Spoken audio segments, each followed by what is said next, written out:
എത്ര ഏട്ടാ? 50.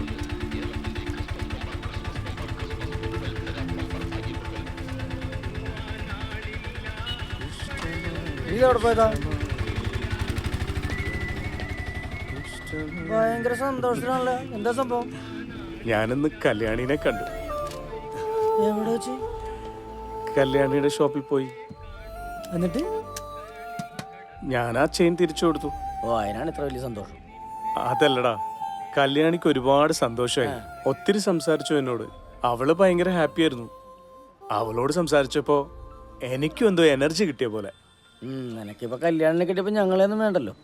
ഒരു നല്ല കാര്യത്തിന് പോകുമ്പോ നിനക്ക് എന്നെ വിളിക്കായിരുന്നില്ലേ? അല്ലെങ്കിലും ഒരു നല്ല കാര്യത്തിന് പോകുമ്പോ ആരെങ്കിലും നിന്നെ വിളിക്കൂ? കണ്ണ് ഞാൻ കുത്തി പിടിക്കട്ടോ. അല്ല, പിന്നെ എന്തൊക്കെ പറഞ്ഞു? കോഫി കുടിക്കാന്ന് പറഞ്ഞു. എന്നിട്ട് കുടിച്ചാ? പിന്നെ ആവട്ടെ എന്ന് പറഞ്ഞു. അതെന്തിനാ? അതാവുമ്പോ ഒരു തവണ കൂടി കാണാലോ. എന്റെ ദേവാ, ഒരു കാര്യം ഞാൻ തുറന്നു പറയാം. നീ അവളെ ഓർത്ത് ഇഷ്ടമാണെന്ന് പറഞ്ഞ് നടക്കണ വെറുതെയാണ്. എടാ, എനിക്ക് അവളെ ഇഷ്ടമാണെന്നല്ലേ ഉള്ളൂ. കെട്ടണമെന്നൊന്നും ഞാൻ പറഞ്ഞില്ലല്ലോ. പറഞ്ഞിട്ട് കാര്യമില്ലെന്ന് അറിയാവുന്നോണ്ടല്ലേ. പോടാ, നിനക്ക് അസൂയ. പിന്നെ അസൂയ.